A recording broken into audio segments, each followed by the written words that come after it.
Hi, eighth graders. It's Mrs. Guido again. Our second article today is titled A Long Lost Manuscript Contains a Searing Eyewitness Account of the Tulsa Race Massacre of 1921. Before we read this article, we really should scroll down to the questions so we can set our purpose for reading.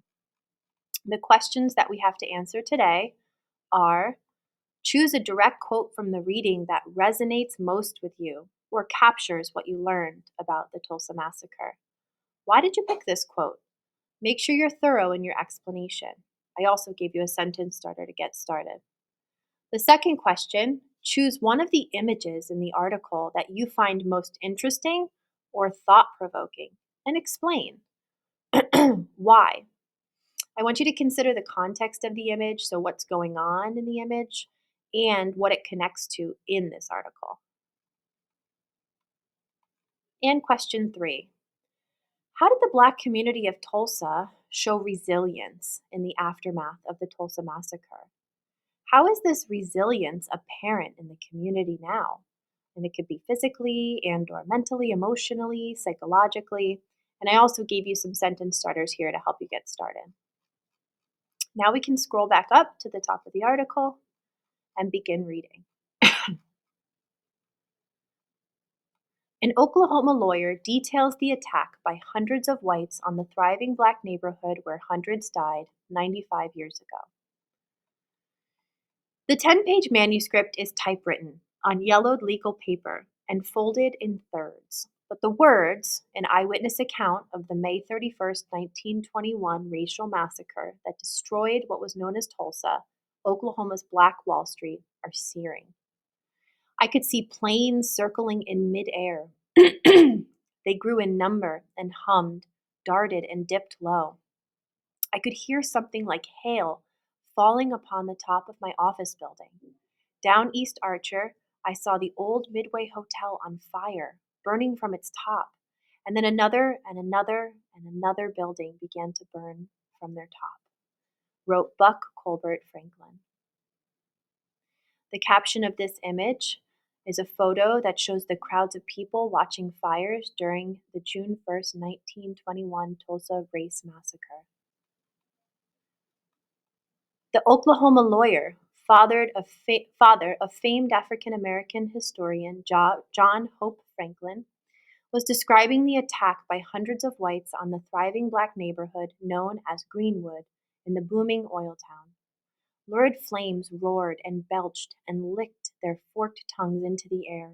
Smoke ascended the sky in thick black volumes, and amid it all, the planes, now a dozen or more in number, still hummed and darted here and there with the agility of natural birds of the air. Franklin writes that he left his law office, locked the door, and descended to the foot of the steps. The sidewalks were literally covered with burning turpentine balls. I knew all too well where they came from, and I knew all too well why every burning building first caught from the top. He continues. I paused and waited for an opportune time to escape. Where, oh, where is our splendid fire department with its half-dozen stations? I asked myself. In the manuscript, Franklin tells of his encounters with an African American veteran named Mr. Ross. It begins in 1917 when Franklin meets Ross while recruiting young Black men to fight in World War I. It picks up in 1921 with his own eyewitness account of the Tulsa race riots and ends 10 years later with the story of how Mr. Ross's life has been destroyed by the riots. 2 original photographs of Franklin were part of the donation. John W. Franklin, a senior program manager with the museum, is the grandson of the manuscript's author and remembers the first time he read the found document. I wept. I just wept. It's so beautifully written and so powerful, and he just takes you there, Franklin marvels. You wonder what happened to the other people. What was the emotional impact of having your community destroyed and having to flee for your lives? The caption here says Franklin and his associates pose before his law offices in Ardmore, Oklahoma in 1910. The younger Franklin says Tulsa has been in denial over the fact that people were cruel enough to bomb the black community from the air in private planes, and that black people were machine gunned down in the streets. The issue was economics.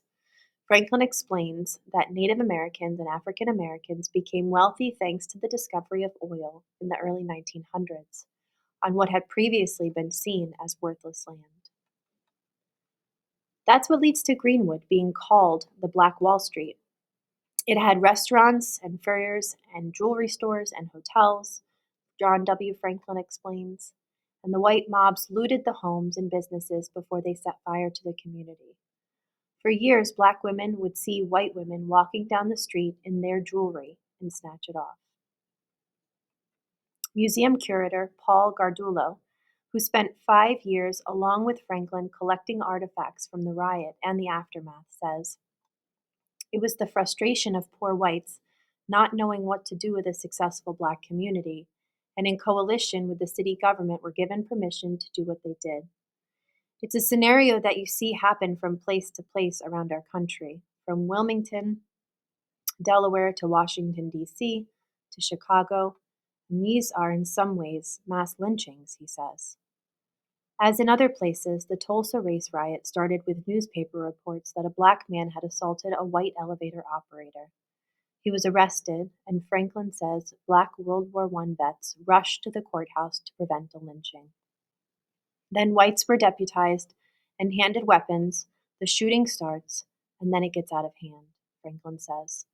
It went on for 2 days until the entire black community is burned down. More than 35 blocks were destroyed, along with more than 1,200 homes, and some 300 people died, mostly blacks. The National Guard was called out after the governor declared martial law and imprisoned all blacks that were not already in jail. More than 6,000 people were held, according to the Tulsa Historical Society and Museum, some for as long as 8 days.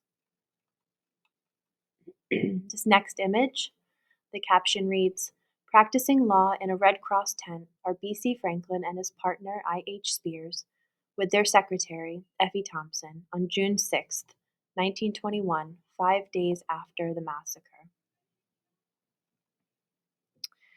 Throughout American history, there's been a vast silence about the atrocities that were performed in the service of white history. There are a lot of silences in relation to this story, and a lot of guilt and shame, Gardula explains. That's one reason why the events of May 31st and June 1st, 1921, will be featured in an exhibition at the new museum called The Power of Place. Gardulo says the title is more than geography. It's the power of certain places, about displacement, movement, about what place means for people, he says. This is about emotion and culture and memory. How do you tell a story about destruction? How do you balance the fortitude and resilience of people in response to that devastation? How do you fill the silences? How do you address the silences about a story that this community has held in silence for so long and in denial for so long? Despite the devastation, the Black community in Tulsa was able to rebuild on the ashes of its neighborhood, partly because Buck Colbert Franklin battled all the way to Oklahoma's Supreme Court to defeat a law that would have effectively prevented African Americans from doing so. By 1925, there was again a thriving Black business district. John W. Franklin says his grandfather's manuscript is important for people to see because it deals with, quote unquote, suppressed history. This is an eyewitness account from a reputable source about what he saw happen. The grandson John W. Franklin says, "It is definitely relevant to today because I think our notions of justice are based partially on our own history and our knowledge of history, but we are in a historical society in that we don't know our past." In this image, the caption reads, "A man with a camera looking at the skeletons or bars of iron beds which rise above the ashes of a burned out block after the Tulsa race riot 1921. At this point, you can begin to work on answering these questions. Feel free to rewind the video, go to the different parts of the text to hear it again if you need to.